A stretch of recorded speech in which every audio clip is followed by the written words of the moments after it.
What's up, everybody? Welcome back to the channel. So today we are going to be upgrading the upper control arms on my wife's 2021 Ram 1500. And the reason we are upgrading the upper control arms is because I just recently put on a leveling kit on this truck and it's making a little bit of a clanking noise, and I think it's because the upper control arms are overextended. So without further ado, let's jump in and let's get it done. Okay, so we got the truck all jacked up and we got the front wheels off, got jack stands under the frame, and I still have my jack under the front. Now, if you come over here and look, this is the 3-inch spacer that I installed that is actually leveling the front of this truck, lifting it up. The problem is, now keep in mind, this is actually drooping down right now, so that's why the upper control arm looks so much on a steep angle. But you can see right here, that is a pretty steep angle, even if we do lift this up a little bit. And I'm not exactly sure what is causing the clunking noise, but it could just be a bad ball joint. The end link nuts are all nice and tight. The tie rod nut over here is nice and tight. You know, everything is tightened down and good to go. So the only thing I'm currently thinking of that could be the problem is two things. The alignment still needs done, which again, anytime you do a leveling kit or any type of lift kit, you should get an alignment done to make sure everything is back in proper alignment. And number two, the upper control arms might be overextended. That could be causing a little bit of an issue as well. And I'm pretty sure that that's probably the issue I'm running into, because when you're running like a 1.5 or a 2-inch leveling kit, it's not as dramatic. When you do a 3-inch leveling kit, now you're really starting to stretch the factory components, and that's when you might need to start upgrading a few components to match the leveling kit that you're getting, which is what I went with over here. These are the new upper control arms that I just picked up. These are from a company called KSP. They typically run a little over $200. They come with brand new bushings that we have to install. They come with a new ball joint. Everything's sealed and ready to go. And there are a few Zerk fittings in here that we'll have to screw in the bottom over here for greasing the actual bushings. But overall, this really shouldn't be that hard of an install. So all I have to do is compress my bushings into the ends over here, which again, you can typically either use a rubber mallet, which I'll grab this. So I usually line up my bushings with the metal sleeve in the middle and kind of tap it all into place, maybe use a little bit of grease so it slides in there better. Worst case scenario, you could put this in a vise and squish the bushing in here. Either way, whatever works for you is fine, but I'll probably just use a little bit of grease and tap everything in with a rubber mallet. But overall, the quality of these KSP upper control arms feels really good. I mean, I could tell right now it has a really good angle to it. These particular upper control arms are meant for leveling kits or lift kits from 2 inches up to 4 inches. So if you happen to be doing a level or a lift kit on your Ram 1500 and it's within 2 to 4 inches, these will work for you. And again, the ball joints are all nicely installed. They're all sealed. It has a nice sealed cap on the top here, so you don't have to worry about nothing getting into there and causing any kind of issues or damage to your ball joint. But overall, the construction looks really good. The welds look really good. They look like a good quality set of upper control arms. So let me go ahead and start working on putting my bushings into the upper control arms, and then we're going to start installing them. So I'll be right back. Okay, so we went ahead and we got the first upper control arm done. Again, the bushings actually go in pretty well, so I just used a little bit of grease on the outside of the cylinder. I took a bushing here and I slid the cylinder in just one of them for now. Then I just took a tiny little bit of grease on my finger, okay, and I rubbed it on the outside of this cylinder here, just like that. And I took the bushing with the cylinder and I slid it in one side, just like that. And then I just took my rubber mallet and just tapped it in just like that, okay? Then what I did was I took my grease gun, just because I don't like to grease these bushings after the fact, because working with these little Zerk fittings can be a little pain in the butt. So what I did was I just took my grease gun and put some grease in there already. Just about 3 or 4 pumps, okay? You don't need a ton, because again, there's not a whole lot of room in there once you actually get your bushing in there. So now I took my other bushing, got it into position, okay, and I just started hammering it in. So now our bushing's installed, okay? Now all we have to do is take one of our Zerk fittings that looks like this on the threaded side and stick it in that hole, thread it in like that, and then you want the front of the Zerk fitting here to face towards your ball joint, okay? Because if it's gonna be sitting up there in your truck like that, you wanna have access to that Zerk fitting right there. And that's it. So let me go ahead and do the other side real quick, and then we'll start getting these installed on the truck. So I'll be right back in a minute. Okay, so once you're done assembling your upper control arms, the next thing is to come over to the truck and start preparing for the uninstall of the old ones. So inspect your control arms by looking for any kind of brake line cables to make sure nothing is attached to the bottom. Now, this black wire was attached to the bottom of the upper control arm, but I already unplugged that when I put my leveling kit in, and I just zip tied it to the actual brake line there. Now keep in mind, I'm on the driver's side front, but over here there were some brake line cables and sensor wire cables with these little plastic plugs that plug into the frame. I just used a little pry tool like this to kind of pop them out to make sure I had some extra leverage and room back here so that when I'm working back here with a wrench, I don't pinch any of those wires. Then the next thing I would do is start loosening your upper control arm bolts. Now there are flag nuts back here, and you got to make sure there are no cables that are in the way of that flag nut spinning around or moving over there. So be aware of that. Be careful that that flag nut does not pinch any wires in the back. Now over here towards the front, that flag nut is in this little metal bracket, so that flag nut's not going to hurt anything. But we need to loosen those bolts just a little bit, but don't fully, completely take the bolts out yet. Just loosen them. Then the next thing I would do is come down here and start loosening your ball joint nut. Now on my truck, I need a 21 millimeter wrench for the nut right here, and then I need a 10 millimeter socket to hold the bottom of this post so that it doesn't spin around in the ball joint. Then we're going to take a bungee cord or a strap or a piece of string, whatever you want to use. Wrap it around this knuckle here and tie it maybe to your strut behind it, because once you start smacking this area of the knuckle with a hammer to break this ball joint loose from the upper control arm to the knuckle, that will pop open, and if that nut wasn't there holding the bottom couple threads, this whole assembly could just drop down. So for now, let me work on loosening these upper bolts up here, and then we're going to loosen this nut right here, and then once we get that loosened down to the bottom couple threads, I'll come back with an update of what to do next. So let me work on that, and I'll be right back. Okay, so the next thing you want to do before you actually try to separate the ball joint from the knuckle and the upper control arm is take out the bolt on the bottom of your tie rod here, just like that, okay? Again, it's just a 21 millimeter nut on the bottom of there, and you might need a 10 millimeter socket to hold the bottom. Not too much of a big deal there, but that'll allow your front hub here to swivel and maybe give yourself a little bit more flexibility when separating this.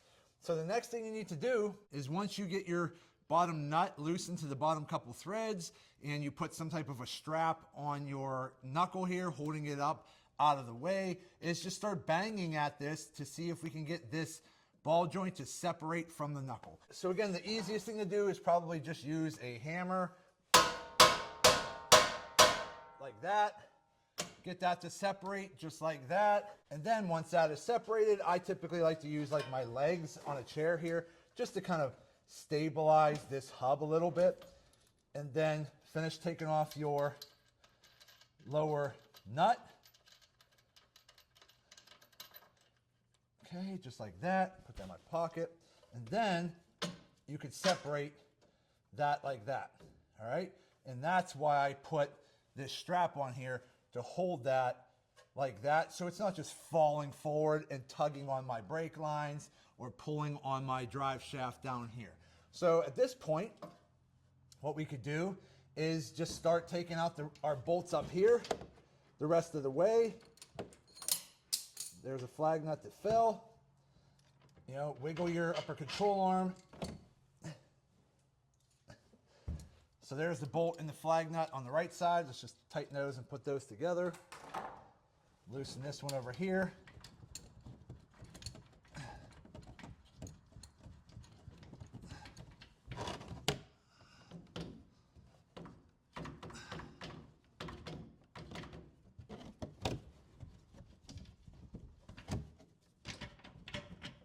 All right, grab our flag nut there, pull our upper control arm out, and we are done with that.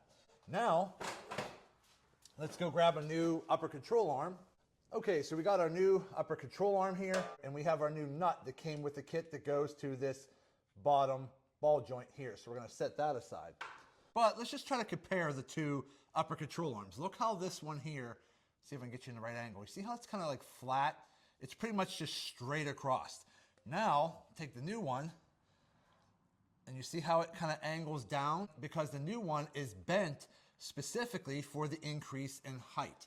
Big difference there, okay? This new one here is made very beefy. If you look at the bottom of the factory one, look how like thin that is. But you can see how cheap it is. This feels like almost like a composite upper control arm. I mean, it feels like junk, to be honest with you. I'm actually kind of surprised looking at it that this is what Ram puts on their truck from the factory. But either way, pretty junky, and I'm glad we're replacing it. So let's get that out of the way. Now, if you look at this one, full diameter tube construction, very high quality metal. All the welds are welded. There's no plastic, no composite here. These are very big, beefy, well-made upper control arms, and it has a really nice sealed ball joint here. And so far, I'm honestly very happy with the overall quality of these KSP upper control arms. And I forgot to mention earlier, there's these little plastic plugs you could just stick on this little hole over here. I don't think that's even really needed for anything. So I just put that little plug right there on the side. But other than that, we're ready to go. These new upper control arms, there's one side that has like a shorter bend, and then there's one side that has like a longer bend, okay?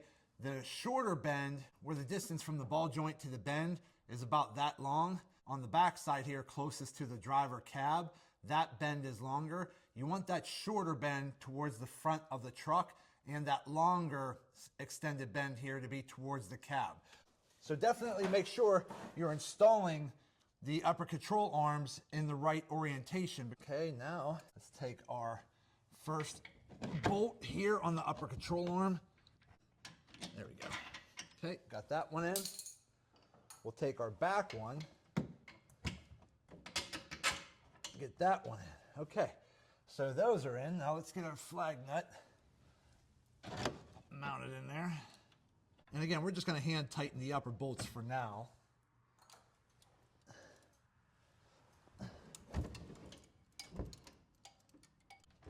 Okay.